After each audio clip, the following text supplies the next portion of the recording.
Boko Haram کی بنیاد Nigeria کے ایک مذہبی لیڈر محمد یوسف نے 2002 میں رکھی۔ بوکو حرام نام کا لفظی مطلب ہے ویسٹرن ایجوکیشن از فوربڈن۔ یہ گروپ مغربی تعلیم اور مغربی لائف سٹائل کے بہت زیادہ خلاف تھا۔ اسی نظریے کی بنیاد پر انہوں نے نائجیریا میں کئی خودکش دھماکے اور اسیسینیشنز کی۔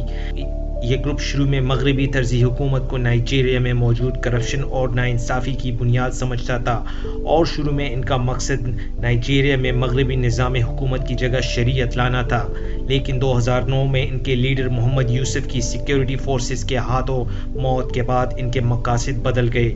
2015 میں داعش کے وجود میں آنے کے بعد بوکو حرام نے خود کو داعش میں شامل کر لیا اور اپنا نام آئسس کی بنیاد پر اسلامک اسٹیٹ ویسٹرن افریقہ رکھ دیا۔ بوکو حرام کو عوامی سطح پر مقبولیت سب سے پہلے 2009 میں ملی۔ اس سال انہوں نے ایک واقعے کے بعد احتجاج کیا جس کے جواب میں پولیس نے ان کو گرفتار کر لیا اور ان پر خوب تشدد کیا۔ جب حکومت نے اس واقعے کی صحیح معنوں میں انویسٹیگیشن نہیں کی تو بوکو حرام نے پولیس اور دیگر سرکاری عمارتوں پر حملے شروع کر دیے۔ ان حملوں میں کئی پولیس والے مارے گئے اور حالات پولیس کے ہاتھ سے نکل گئے، جس کے بعد فوج کو بلا لیا گیا۔ فوج نے اس آپریشن میں 700 بوکو حرام ممبرز کو قتل کر دیا اور بوکو حرام کے ہیڈ کوارٹر کو گرا دیا۔ انہوں نے محمد یوسف اور اس کے قریبی ساتھیوں کو گرفتار کر کے پولیس کے حوالے کر دیا۔ کچھ دنوں بعد محمد یوسف اور اس کے قریبی ساتھیوں کی گولیوں سے چھلنی لاشیں جیل سے باہر آئیں۔ اب محمد یوسف تو مر چکا تھا، لیکن اس کے نائب ابوبکر شیکھاؤ نے بوکو حرام کی کمان سنبھال لی اور یوسف اور دیگر لیڈرز کی اموات کا بدلہ لینے کا اعلان کیا۔ 2013 میں بوکو حرام نے القاعدہ اور الشباب جیسی ملیٹنٹ آرگنائزیشن سے بھی روابط شروع کر دیے۔ بوکو حرام اس دوران نہایت خفیہ طریقے سے آپریٹ کرتی رہی اور 2013 تک انہوں نے کئی چھوٹے بڑے نائجیرین شہروں پر قبضہ کر لیا۔ نائجیرین فوج اس دوران ان کے خلاف ملٹری آپریشنز کرتی رہی، لیکن ان آپریشنز میں بہت زیادہ انڈسکریمنیٹ اور ایکسٹرا جوڈیشل کلنگز ہوئی، جس سے حکومت کے خلاف نفرت بڑھی اور بوکو حرام کو مزید فائٹرز مل گئے۔ اپریل 2013 میں نائجیرین پریزیڈنٹ گڈ لک جوناتھن نے بوکو حرام فائٹرز کے لیے ہتھیار ڈالنے کی شرط پر عام معافی کا اعلان کیا، لیکن ابوبکر شیکھاؤ نے یہ آفر مسترد کر دی۔ اس نے یہ دلیل لی کہ جب بوکو حرام نے کوئی غلط کام ہی نہیں کیا تو پھر معافی کس بات کی۔ اگلے مہینے اس گروپ نے انتہائی منظم ملٹری سٹائل میں فوج اور حکومتی بلڈنگز پر ایک ساتھ کئی حملے کیے۔ ان حملوں میں درجنوں پولیس اور آرمی کے لوگ مارے گئے۔ داعش کی طرح انہوں نے جیلوں پر بھی حملے شروع کر دیے اور ان حملوں میں 100 سے زیادہ hard core Boko Haram members جیلوں سے باہر آ گئے۔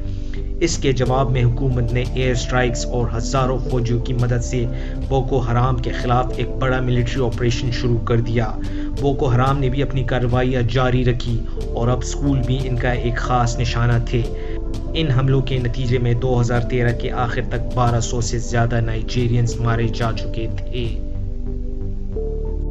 اگلے سال جون میں پریزیڈنٹ جوناتھن نے بوکو حرام کو دہشت گرد گروپ ڈکلیئر کر دیا۔ اس کا مطلب یہ تھا کہ گروپ ممبرز یا ان کے سہولت کاروں کو اب نائجیریا کے ٹیررزم پریونشن لاز کے تحت پروسیکیوٹ کیا جا سکتا تھا، لیکن اسی سال ان کے حملے بھی اپنے عروج پر تھے۔ یہ لوگ مختلف گاؤں پر حملے کرتے اور تمام سویلینز کو قتل کر دیتے۔ بڑے شہروں میں بھی یہ بام ڈیٹونیشنز کرتے اور ان کا ٹارگٹ بازار، شاپنگ مالز اور سرکاری اور پرائیویٹ بلڈنگز تھی۔ جیسے کہ آپ کو بتایا گیا ہے کہ اسکول اس گروپ کا خاص نشانہ تھے۔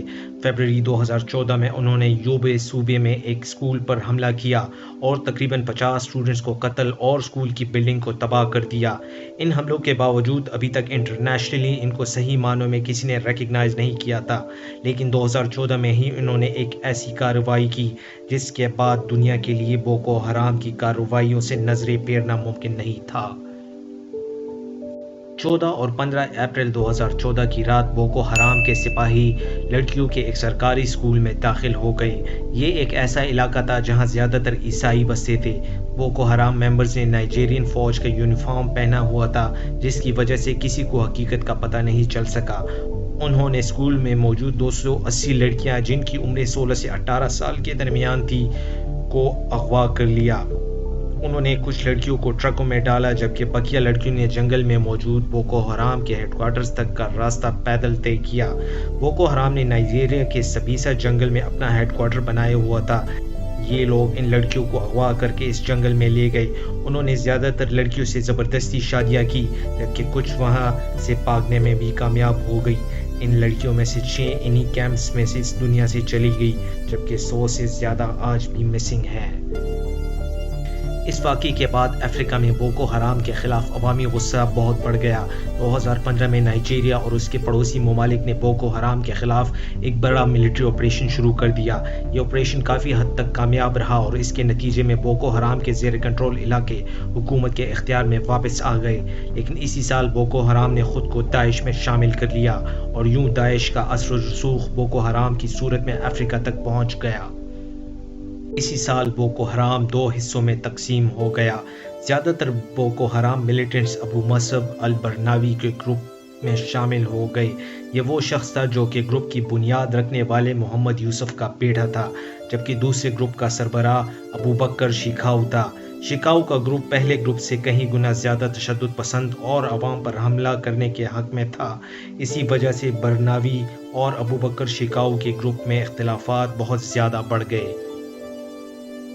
آپسی اختلافات اور نائجیریا اور دیگر پڑوسی ممالک کی جانب سے مشترکہ آپریشنز کی وجہ سے بوکو حرام کو شدید نقصان پہنچا اور ان کی آپریشنل کیپیبلٹی بہت حد تک ختم ہو گئی۔